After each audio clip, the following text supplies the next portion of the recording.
আজি আমাৰ কেন্দ্ৰীয় ট্ৰেড ইউনিয়নৰ সহযোগত 9 জুলাই যি ধৰ্মঘট অনুষ্ঠান আজি আমি তাক সফল কৰি তুলিবলৈ ওলাই আহিছোঁ। যিহেতু আমি আজি আমাৰ আশা কৰ্মীখিনিয়ে 2006 চনৰ পৰাই আমি কাৰ্য কৰি আছোঁ, কিন্তু আমি যি মাননি পাইছোঁ সেয়া আমাৰ অতি নগণ্য। যিহেতু 3000 টকা দি আছে, যি 3000 টকা দিয়ে আমাক, তাৰে আমাক অসম চৰকাৰে অকল 1000 দিয়ে আৰু ৰাজ্য চৰকাৰে আমাক 2000 দিয়ে। তাৰ 1000 টকাটো আমাৰ ৰাখি থয়।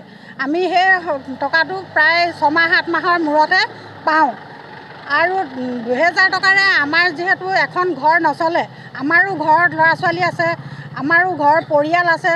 গতিকে লৈ আমি আমাৰ যি মাননি বিচাৰিছোঁ, আমাক অকণমান বৃদ্ধি কৰাটো বিচাৰিছোঁ। যিহেতু আমাৰ 26000 টকালৈ আমাৰ যি মাননি তাক আদায় দিয়ক, আমাৰ মজুৰি দিয়ক, সেইটোৱে আমি দাবী কৰিবলৈ আজি ইয়ালৈ ওলাই আহিছোঁ। আমাৰ যি সমস্যা হয়, আমি দিন ৰাতি একেকাৰ কৰি 24 ঘণ্টাই কাম কৰি থাকোঁ। গতিকে আমাক সামাজিক সুৰক্ষা প্ৰদান কৰিব লাগে আৰু আশা কৰ্মীসকলক ৱৰ্কাৰ হিচাপে স্বীকৃতি দিব লাগে। কামবিলাক আমাৰ বহুত বঢ়াই গৈ আছে, সেয়েহে আমি আমাৰ কৰ্মখিনি অলপমান সীমিত কৰিবলৈ অনুৰোধ জনাইছোঁ আৰু আমাৰ যি দাবী আছে সেই দাবীখিনি যাতে কেন্দ্ৰীয় চৰকাৰ বা ৰাজ্য চৰকাৰ সকলোৱে মানি লয়, তাকে আমি অনুৰোধ জনাইছোঁ। কেন্দ্ৰীয় ট্ৰেড ইউনিয়নৰ আজি সৰ্বভাৰততে আমি ধৰ্মঘট আন্দোলন পালন কৰিছোঁ। আমাৰ ইয়াৰ এটাই উদ্দেশ্য যে আমাৰ আশা কৰ্মীসকলক দিনক দিনে যিটো মানে নিৰ্যাতন বুলি ক'ব লাগিব, যিটো আমাৰ মজুৰি দিয়ে অন্তত নগণ্য, বাইদেউ যিখিনি ক'লে, আমাৰ দাবী এইকেইটাই যে আমাক মজুৰি নহয় মাননি লাগে, আমাক স্থায়ী মজুৰি লাগে আৰু আমাক মানে কি স্থায়ী সংস্থাপন লাগে, আমাৰ নিয়মীয়াকৰণ কৰিব লাগে আৰু আমাৰ যিখিনি মানে আমাৰ দাবী হৈছে কি আমাৰ 26000 টকালৈ বৃদ্ধি কৰিব লাগে। আমাৰ বহুত মনত মানে কিছুমান মানে মাননীয় মুখ্যমন্ত্ৰী ডাঙৰীয়া ভাবিব লাগে, যেতিয়া আমাৰ ৰাতি যেতিয়া আমি মানে আমাৰ 24 ঘণ্টা ডিউটি থাকে আৰু যেতিয়া আমাৰ প্ৰসূতি এগৰাকীয়ে ফোন কৰে যে আমাৰ কি কয় বিষ আহিছে, তেতিয়া আমি ৰাতি যিমানেই সময়ক পৰিস্থিতি লাগিলে যেনেকুৱাই নহওক, ৰ'দ বৰষুণ থাকক, ৰাতি যেনেকুৱাই পৰিস্থিতি নহয় আমি আহিব লাগে।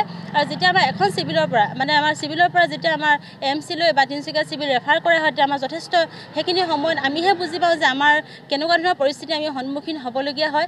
আৰু যেনেকৈ আমাৰ 3000 টকা মানে দি আছে আৰু অলপ দিনৰ আগতে যেনেকৈ মুখ্যমন্ত্ৰী ডাঙৰীয়াই কৈছিলে যে 12000 টকালৈকে বৃদ্ধি কৰিম বুলি তেওঁ কথা দিছিলে আৰু সেই কথা নাৰাখি তেওঁ অকল 1000 টকা ঘোষণা কৰিলে।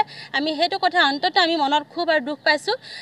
আমি মুখ্যমন্ত্ৰী ডাঙৰীয়াক ইয়াৰ দ্বাৰা আপোনালোকৰ দ্বাৰাই ক'ব বিচাৰিছোঁ যাতে আমাৰ তেওঁ এবাৰ ভাবক আৰু সমগ্ৰ অসম দেশতে আমাৰ আশা কৰ্মীখিনিৰ কথা ভাবক আৰু আমাৰ 26000 টকালৈকে বৃদ্ধি কৰক।